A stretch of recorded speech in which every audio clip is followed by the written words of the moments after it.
በመጨረሻ እንግዲህ ሄርሜላ እግሩ ላይ ወድቃ ስስቅ ብላ እንግዲህ አልቅሳ እኔ ፍቅሬን ሁልጊዜ ነው የምገልጽልህና ለምንድን ነው አንተ ፍቅር መግለጽ ያቃተክ? ለምንድን ነው ለእኔ ያለን ስሜት የማታንጸባርቀው? ለምንድን ነው እኔ በአንተ እንድተማመንና አንተ የኔ ነክ ብዬ እንድኮራ ወደፊት ፊውቸር እንዲኖረኝ ወደፊት የልጆቼ እናት የልጆቼ አባት እንደ አብርሃም እኮ የልጅ ችግር የለበትም እኮ ልጅ አይደለም እኮ ችግሩ።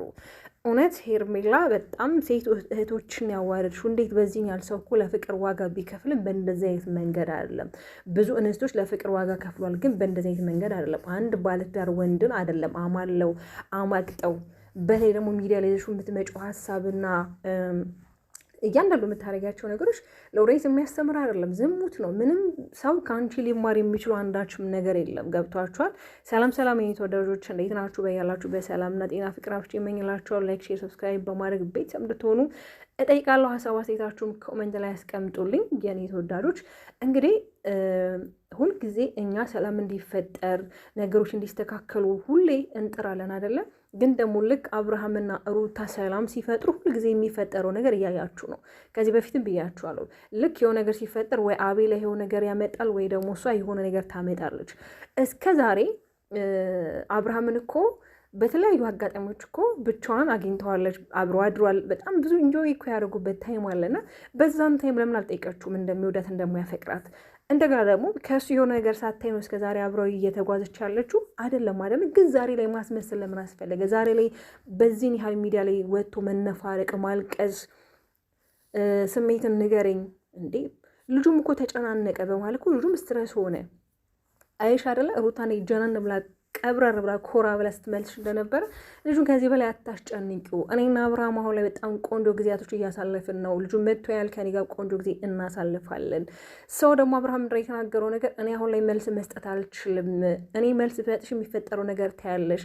እሷም ልጅ ከሆነ እኮ ሩታ ማለት ነው። እውነት በነገራችን የሩታን ኮንፊደንስ እና የሩታን በቃ እያንዳንዱ የምታደርጋቸው ነገሮች ኦ ማይ ጋድ እኔ ልጅን መከልከል አቅምና መብት የለኝም። ምርጫህ የራስህ ምርጫ ነው። እሷ መምረጥ ትችላለህ፣ እኔ መምረጥ ትችላለህ። ይሄ ከድርድር ውስጥ የሚገባ አይደለም። ልጅ ነው፣ መቼም ቢሆን ልጅ ነው። እኔ በከለከልክ እንኳ ህግ አይከለክልም ብለዋለች። ገብቷችኋል አይደለ? ግን ደግሞ አቤላ በዚህን ያህል መንገድ ግን መጓዝ ነገ ዋጋ እንደሚያስከፍል በቃ እኔ ከሄርሜላ ጋር እንደማይቀጥል እኮ ይታወቃል። አብሮ ከሄርሜላ ጋር እንደማይሆኑ ላይፋቸው የሆነ እንደማይዘልቁ ይታወቃል። በነገራችን ላይ ይሄ መሰረት የሌለው ላይፍ በተለይ ይሄ ባለዳርና ማላና ማግጣ የራሷን ለማድረግ በገንዘብ ሊሆን ይችላል፣ በተለያየ ነገሮችን በቁሳቁስም የሄደች ሴት እኔ አብዛኛው ጊዜ ካያችሁ ድራራቸው ሲሰምር አላየኝም። በነገራችን ላይ ሄርሜላ እኮ አንድ እጇ እስከሚገባ ነው እንጂ እጇ ከገባ በኋላ እኮ ነብር ነው የምትሆነው። የት ገባ ከየት ወጣ አይነት የምትል ሴት ናት። ግን ዛሬ ላይ ሚዲያ ላይ ስለሆነ ግን ይሄ አላደለ የምታደርጋቸው ሪያክሽኖች አሉ። በተለይ የምደባብሰው የምታሻሸው በጣም የሚያስጠላ። በነገራችን ላይ ወንድ ልጅ ስለወደደሽ ብቻ ያገባሻል ማለት አይደለም። አብሮሽ ጊዜ ስላሳለፈ ያገባሻል ማለት አይደለም። ወንድ ልጅ ወደፊት ሚስት የምትሆነውን በደንብ አይቶና ጠንቅቆ ነው። እቺ ልጅ ለልጆቼ እናት ትሆነኛለች ወይ ለቤተሰቦቼ ፍቅር የምትሰጥ ናቸው እኔን የምትንከባከበኝ አይነት ሴት ነች ብሎ እኮ ከግምት ውስጥ ያስገባል። አንቺ ደግሞ ተግባርሽና ሪል ላይፍሽ እንደዛ አይመስለኝም። በተለይ ይሄ የሚያሽቃብጡ ሴቶችና ይሄ እንዴት ነው እኔ ያውቃለሁ። በተለይ እንዴት ነው ስትይ ነበር ትናንትና እኔ ከአንተ ጋር ብዙ ድሪም አለኝ እኔ ልጆችና ስለመሆን እኔ አንተን ለማንከባከብ እኔ ለመገዛት እኔ በነገራችን ላይ በተግባር የሚያደርግ ሰው በአፉ አይለፈልፍም፣ ሰርቶ ነው የሚያሳየው ማለት ነው። ይሄ ራሱ እንደማታረጊው ያሳያል። ስለዚህ እኔ አሁን ላይ ልነግርሽ የምችለው ነገር ቢኖር ሄርሜላ የምመክርሽ ነገር መቼም ቪዲዮ ተቆራርጦ ትሰሚዋለሽ እና እንደ እህትነት ልመክርሽ የምችለው ነገር ቢኖር ከነሱ ህይወት ውጪ፣ በቃ እራትሽን አርቂ።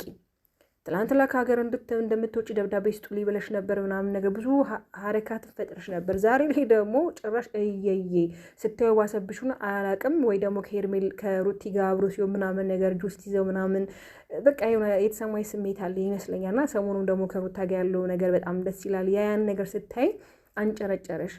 ፍቅር በእንደዚህ አይሆንማ። ፍቅር ፍቅር በቅናት የሚሆን አይደለም። ለፍቅር ዋጋ ይከፍላል፣ ግን አንቺ በከፈልሽ ዋጋ አይነት አይደለም።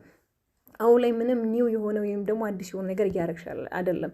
እንዳለ ሩታ ያረገቻቸውን ያሳለፈቻቸው ነገር ነው እያረግሽ ያለሽው። ገብቶሻል አይደለ?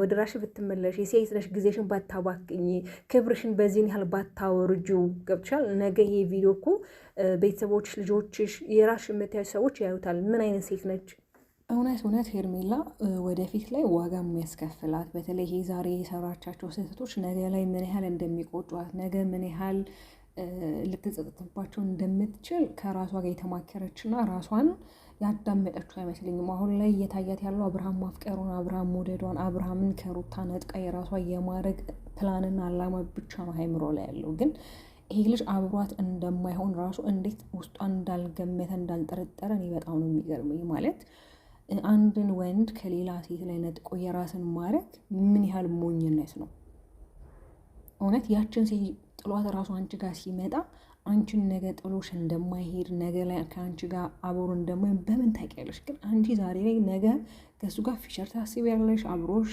እንዲሆን የልጆች አባት እንዲሆን። ይሄ በጣም ሞኝነትና የወረደ አስተሳሰብ ነው። በተለይ በተለይ በተለይ ኦዲየንስ ከአንቺ ምን ይማራል? ሰው ከአንቺ ምን ሊማር ይችላል? ሰው ምን አይነት ለአንቺ ስብና ነው የሚሰጥሽ? ይች ምን አይነት ሴት ናት ነው እኮ የሚልሽ። ለአንቺ ራሱ አይደብርሽም? የምታየው ኮመንት፣ የሚሰጥሽ ሀሳብ፣ ቪዲዮዎች ተቆራርጦ በየቦታው ስታይ የሚሰማኝ ስሜት የለም? ሰው እኮ የሆነ ጀግንነት ሰርቶ ዋው ይባላል። ላይክ እንደ ሩታ ማለት ፍቅርን ያስተማረች በጣም በብዙ ሰው ዘንድ በልብ ውስጥ ያለች ሴት ናት። ገብቶሻል አይደለም? ለፍቅር ዋጋ የከፈለች ናት። ግን አንቺ በሰው ትዳር ላይ መተሽ የሰው ባል አማለሽ አማግጠሽ የራሽ ለማድረግ የምትሄጅበትን መንገድ በጣም የሚያስጠላና ይሄ ከአንድ እንስት የሚጠበቅ ነገር አይደለም እንዴ። ሰው እኮ ክብሩን ማስበለጥ አለበት። በተለይ ደግሞ ሴት ስትሆኚ በክብርሽ መደራደር የለብሽም። ገብቶሻል አይደለም?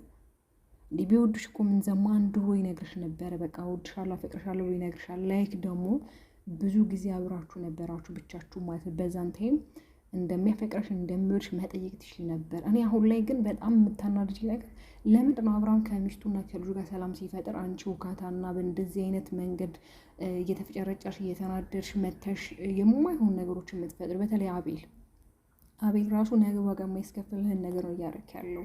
ልጁ ለድርድር ከወጣሁ ገበያ ላይ ላይክ በቃ ድርድር ነው የሆነ ጨረታ ማለት ነው። እሷን ወይ እሷን ምረጥ። አረ በጣም ይደብራል። እውነት ከአንድ ጓደኛ ይሄ አይጠበቅም። በተለይ ጓደኛ ማለት እንደ ራስ ነው። ገብቷችኋል አይደለም?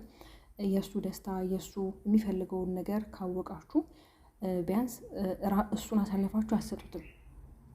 ቢያንስ እሱን ከካሜራ ጀርባ እኮ አግኝተው ያለውን ነገር ማውራት ያለው ነገር መጠየቅ ትችላል። ግዴታ ካሜራ አይደለም ወጥተህ ነገሮችን አንዴ ነው ጥሩ ነገር እንደሰራ ጥሩ ነገር እንዳደረግ በቃ አንተ ለአብርሃም የሆነ ጓደኛ ሆነህ ለሩታና ለሄርሜላ ያለውን ስሜትና ፍቅር እንዲገልጽ ማንን ነው የምትወዱ? አረ በጣም ይደብራል። እግዚአብሔርን በጣም በጣም ነው የሚደብረው። ከዚህ በፊትም ተፈጥሮ ነበር ብታስታውሱ ከሆነ ማን ትመርጣለህ ብሎ ሄርሜላ ጠይቀው እንግዲህ የመረጠው ሩታ ነው አይደለም?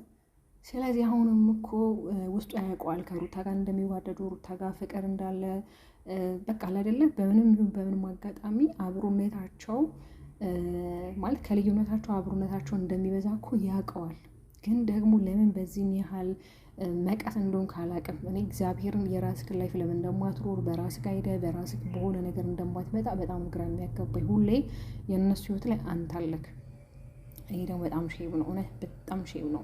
ከዚህ በፊትም እኮ ምርጫውን አሳይቶን እኮ አይተናል። ሩታን የመረጠው አንቺን አልመረጥም። ግን ልጁ አይደለም ምክንያት የሆነበት። አሁን ላይ ምንድነው እየተሰማት ያለው? እሷ ምናልባት እያስገድድኩ ነው፣ ምናልባት የው ልጅክን እንዳታይ ምናምን ነገር እንዳታረግክ ነው። በነገራችን ልጁን እኮ አለማየት አይችልም። ከሩታ ጋር ተጣሉም ታረቁ ምንም አሉ ምንም ልጁን የማየት መብት አለው።